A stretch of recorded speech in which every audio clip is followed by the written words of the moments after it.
On February 14, 2013, the Los Angeles Police Department released a piece of surveillance footage that would haunt millions worldwide. 4 minutes and 32 seconds of grainy elevator security camera footage from the Cecil Hotel would become one of the most analyzed and disturbing videos in internet history. What viewers witnessed was the final recorded moments of 21-year-old Canadian tourist Elisa Lam, and her behavior was beyond explanation. Before we continue with this chilling case, slow down for just a second. Did you know only 15% of our viewers are subscribed? That means 85% of you could miss our next story. In true crime, every detail matters, and you don't want the truth slipping away. Hit subscribe and turn on notifications, so you'll never miss a single moment of justice, mystery, or revelation. Elisa Lam's solo journey along the West Coast was meant to be a dream come true. The University of British Columbia student had finally convinced her protective parents to let her travel alone, with one strict condition: she would call home every night. For the first 3 days of her trip in January 2013, Elisa kept her promise faithfully. She checked into the Cecil Hotel in downtown Los Angeles and dutifully called home each evening. But on February 1st, the calls stopped. When days passed without contact, and Elisa failed to check out of her room or continue to Santa Cruz as planned, her parents contacted the police. The investigation that followed would uncover one of the most perplexing mysteries in modern true crime. Nearly 2 weeks into the investigation, with no leads and no trace of Elisa despite extensive searches of the hotel and surrounding area, detectives made a crucial decision. They released the elevator surveillance footage, hoping someone might recognize Elisa or provide information about her whereabouts. What the world saw defied rational explanation. The timestamp reads midnight as Elisa enters the elevator, appearing initially calm. She presses multiple floor buttons, not just one or two, but seemingly every button available. Then she steps back into the corner, waiting. But something is wrong. Terribly wrong. Within moments, her demeanor shifts dramatically. She peers cautiously out of the elevator, looking left and right down the hallway as if scanning for danger. Her body language screams fear, shoulders hunched, movements quick and jerky. She steps partially out of the elevator, then quickly retreats back inside. What happens next chills viewers to the bone. Elisa begins gesturing wildly with her hands, her movements erratic and desperate. She appears to be talking to someone, or something, that isn't there. Her hands move in strange, almost ritualistic patterns, as if she's trying to communicate with an invisible presence. At one point, she seems to be counting on her fingers, her mouth moving frantically. The most disturbing element? The elevator doors remain open the entire time. For over 3 minutes, despite multiple button presses, the doors refuse to close. Only after Elisa finally exits the frame do they suddenly slam shut, as if released from some unseen force. When the footage went viral, it sparked a global obsession. Armchair detectives, paranormal investigators, and internet sleuths analyzed every frame. Theories exploded across social media platforms. Was she playing the elevator game? This ritualistic urban legend supposedly transports players to another dimension through a specific sequence of elevator button presses. Was someone controlling the elevator remotely? The door's behavior seemed mechanically impossible under normal circumstances. Was she being stalked? Her behavior suggested she was hiding from or trying to escape someone. Was she having a psychotic break? Her erratic movements and apparent conversation with invisible entities suggested severe psychological distress. The footage's grainy quality and timestamp irregularities only fueled more speculation. Some claimed the video had been edited, with crucial seconds removed. Others pointed to the pixelation around Elisa's mouth when she appeared to speak, suggesting audio had been deliberately obscured. 19 days after Elisa's disappearance, guests at the Cecil Hotel began complaining about their water. The pressure was low, the color was off, and the taste was absolutely foul. Some reported the water coming out black.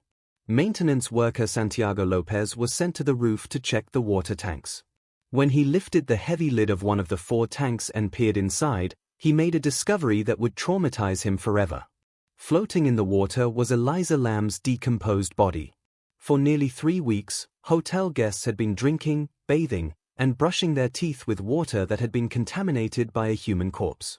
The revelation sent shockwaves through the hotel and the media. Elisa's death raised more questions than it answered. How did she access the roof? The door was locked and alarmed, accessible only to employees. How did she get into the water tank? The opening was difficult to reach and required significant effort to climb into. How was the heavy lid closed after she entered? From inside the tank, it would have been impossible for her to close it herself. The coroner ruled her death an accidental drowning, noting her history of bipolar disorder and depression. Toxicology reports revealed she hadn't been taking her prescribed medications properly, which could have led to hallucinations and erratic behavior. But this explanation satisfied few observers.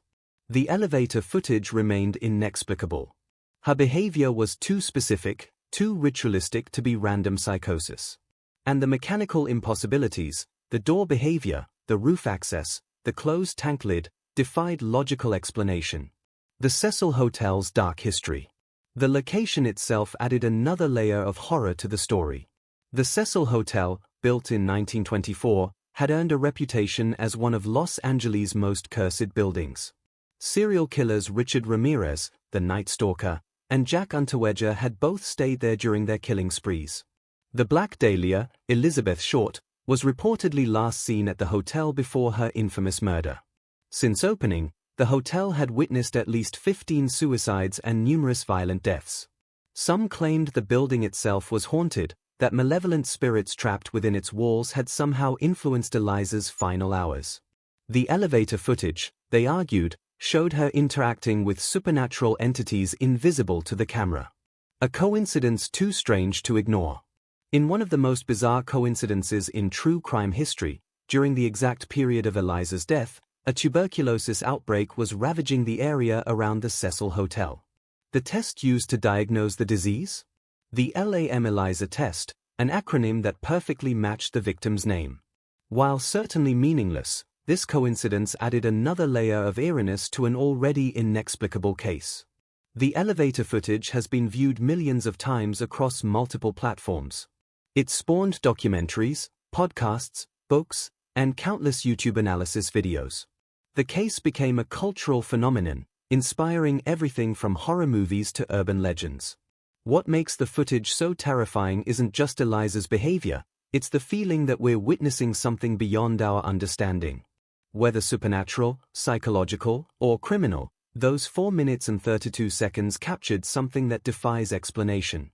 The truth may never be known is that, despite extensive investigation, Elisa Lam's final hours remain a mystery. The elevator footage continues to terrify viewers worldwide because it represents our deepest fear, that there are forces in this world beyond our control or comprehension. Was Elisa Lam murdered by someone who knew the hotel's secrets? Was she experiencing a severe psychological break that led to her accidental death? Was she the victim of supernatural forces within the cursed Cecil Hotel? Or was she playing a deadly game that transported her to another dimension from which she could never return? The answers died with Elisa in that water tank. But the footage lives on, a haunting reminder that sometimes reality is more terrifying than any horror movie ever could be. In those final recorded moments, Elisa Lam became part of internet folklore, a mystery that continues to terrify the world, one view at a time. Her story serves as a chilling reminder that behind every viral video is a real person, and that sometimes the most ordinary places can become the settings for the most extraordinary mysteries. The elevator footage that terrified the world will forever remain Elisa Lam's last testimony, a 4-minute window into a tragedy that defies all explanation. What do you think happened in those final hours? Was it murder, madness, or something else entirely? The case officially remains closed, but for millions around the world, the questions will never stop. Some mysteries are meant to terrify us. Some footage is meant to haunt our dreams. And sometimes, the most chilling truth is that we may never know the truth at all. If this case has affected you, or if you're struggling with mental health issues like those Elisa faced, please reach out for help. Resources are available, and you're not alone. Thank you for listening to the elevator footage that terrified the world. If you want to hear more mysterious cases like this one, make sure to subscribe and hit that notification bell. Until next time, stay safe, and maybe think twice before taking that elevator alone.